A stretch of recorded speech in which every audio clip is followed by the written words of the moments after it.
नमस्कार, स्वागत है झारखंड की फटाफट ताजा बड़ी खबरों में। पहली बड़ी खबर, झारखंड में 3 जून को कहीं-कहीं गरज के साथ वज्रपात की संभावना। झारखंड में मौसम वैज्ञानिकों की माने तो 3 जून को उत्तर पूर्वी मध्य तथा दक्षिणी झारखंड में कहीं-कहीं गरज और तेज हवाओं के साथ वज्रपात होने की संभावना जताई गई है। इन इलाकों पर 30 से 40 किलोमीटर की रफ्तार से हवाएं चल सकती हैं। खबर है कि उत्तर पूर्वी हिस्से में देवघर, दुमका, धनबाद, गोड्डा, गिरिडीह, जामताड़ा, पाकुड़ और साहेबगंज जिले आते हैं, जबकि दक्षिणी झारखंड में पूर्वी सिंहभूम, पश्चिमी सिंहभूम, सरायकेला, खरसावां और सिमडेगा और मध्य झारखंड में रांची, बोकारो, गुमला, हजारीबाग, खूंटी और रामगढ़ जिले आते हैं। 4 जून को गढ़वा, पलामू एवं चतरा जिलों में कहीं-कहीं हीट वेव की स्थिति देखी जाएगी। वहीं लोगों को प्रचंड गर्मी का सामना करना पड़ेगा। इसके लिए 5 और 6 जून को 9 जिलों में लू चलने का येलो अलर्ट जारी किया गया है। 4 जून को आएंगे पीएम किसान की 17वीं किस्त। 4 जून यानी मंगलवार को आम चुनाव के नतीजे आने वाले हैं। इसी कड़ी में देश के किसान भी प्रधानमंत्री किसान सम्मान निधि योजना की अगली किस्त का बेसब्री से इंतजार कर रहे हैं। खबरों की माने तो प्रधानमंत्री किसान सम्मान निधि योजना की 17वीं किस्त 4 जून के बाद किसानों के अकाउंट में आ सकती है। प्रधानमंत्री किसान सम्मान निधि योजना की अगली किस्त जून के प्रथम सप्ताह में जारी होने की संभावना जताई जा रही है। बता दें कि अभी तक सरकार की ओर से अगली किस्त जारी होने की तारीख को लेकर जानकारी सामने नहीं आई है। इससे पहले पीएम किसान सम्मान निधि योजना की 16वीं किस्त फरवरी में जारी हुई थी। फरवरी में 9 करोड़ से ज़्यादा किसानों को 21,000 करोड़ रुपए से अधिक राशि योजना के तहत जारी की गई थी। बता दें कि प्रधानमंत्री किसान सम्मान निधि योजना के तहत देश के किसानों को प्रति वर्ष 6,000 रुपये दिए जाते हैं। इस योजना के पात्र किसानों को यह राशि 2,000 रुपये कर साल में कुल 3 बार दी जाती है। यानी इस योजना के तहत पात्र किसानों के खाते में हर 4 महीने में योजना की राशि जमा की जाती है। झारखंड में पहली बार हुई नक्सल प्रभावित इलाकों में शांतिपूर्ण मतदान। झारखंड में 14 लोकसभा सीटों के लिए शांतिपूर्ण तरीके से 4 चरणों के चुनाव संपन्न हो गए।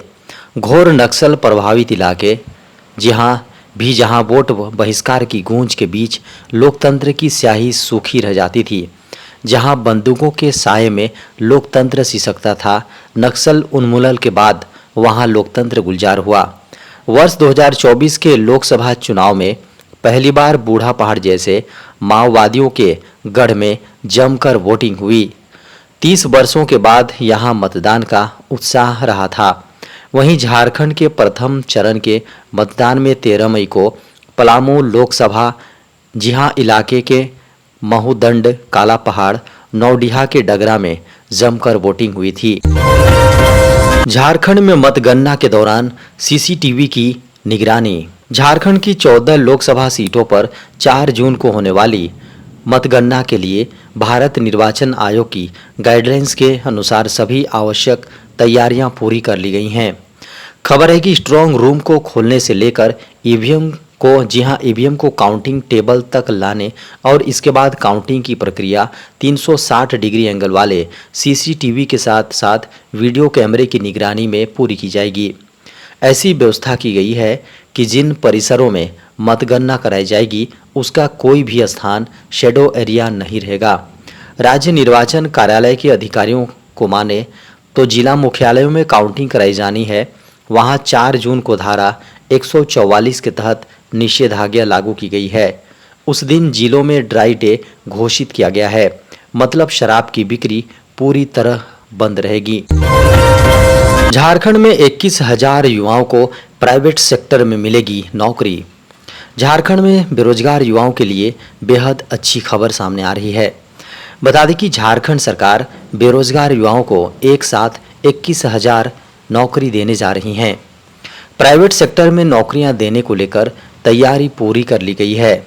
बता दें कि जिन युवाओं ने लंबे समय से रोजगार के लिए दर दर भटक रहे थे, उन्हें प्राइवेट सेक्टर में श्रम नियोजन कौशल विकास योजना के जरिए से नौकरी दिया जाएगा। खबरों की माने तो हर बार की तरह इस बार भी रोजगार मेला लगाकर युवक युवतियों को जॉब दिया जाएगा। राज्य सरकार ने युवाओं से इस रोजगार मेला में अधिक से अधिक संख्या में शामिल होने की अपील की है। रोजगार मेला को लेकर तैयारियां अंतिम चरण में है। राजधानी रांची में बेहद जल्द रोजगार मेला की तर्ज पर स्किल कॉन्क्लेव का आयोजन कराया जाएगा, जिसमें देश विदेश की विभिन्न कंपनियां शामिल होंगी। झारखंड में 15 जून को प्रवेश कर सकता है मानसून। झारखंड में 15 जून को मानसून आने की संभावना है। बता दें कि मानसून अभी केरल आ गया है। लगभग 2 सप्ताह का समय बाकी है। इस दौरान गर्मी से राहत मिलने की संभावना कम है। जब झारखंड में मानसून आएगा और पूरी तरह से एक्टिव होगा, तभी गर्मी से राहत मिलेगी।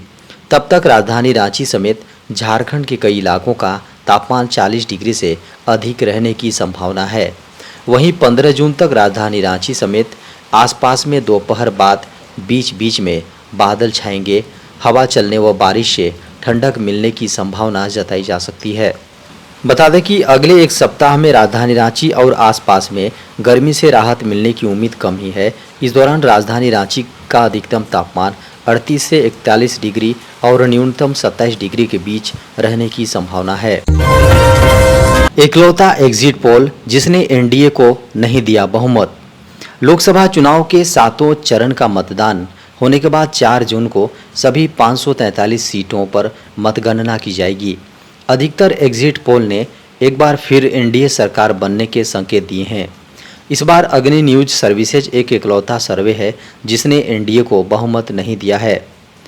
इस सर्वे के अनुसार एनडीए से अधिक सीटें आईएनडीआईए को मिल रही हैं। खबर है कि अग्नि न्यूज सर्वे के अनुसार इस बार लोकसभा चुनाव में एनडीए को 242, आईएनडीआईए को 264 सीटें मिलने का अनुमान है, जबकि अन्य दलों को 37 सीटें मिलेंगी। इस सर्वे के अनुसार एनडीए के बजाय आईएनडीआईए की सरकार बनती दिख रही है। हालांकि अधिकतर सर्वे के अनुसार एक बार फिर एनडीए की पूर्ण बहुमत की सरकार बनने जा रही है। हालांकि न्यूज़ 24 टुडे चाणक्य के मुताबिक एनडीए को 400 सीटें मिलती दिख रही हैं। इंडिया को 107 सीटें और अन्य के खाते में 36 सीटें जाएंगी, जबकि इंडिया टुडे एक्सिस माई इंडिया के एग्जिट पोल में भी एनडीए को 400 पार मिलता दिखाया गया है। 2029 तक 20 देशों में काम करने लगेगा यूपीआई। आरबीआई और एनपीसीआई ने बनाया ये प्लान। अब एक रिपोर्ट सामने आई है जिसमें इसके सर्विस को विदेशों में विस्तार करने की बात कही है। एएनआई की रिपोर्ट के अनुसार भारतीय रिजर्व बैंक यानी आरबीआई और एनपीसीआई इंटरनेशनल पेमेंट ने वित्त वर्ष 2029 तक यूनिफाइड पेमेंट इंटरफेस यानी यूपीआई को 20 देशों तक विस्तारित करने की योजना बनाई है। आरबीआई की वार्षिक रिपोर्ट के अनुसार यूपीआई और रुपे की वैश्विक उपस्थिति का विस्तार करने के प्रयास किए जाएंगे।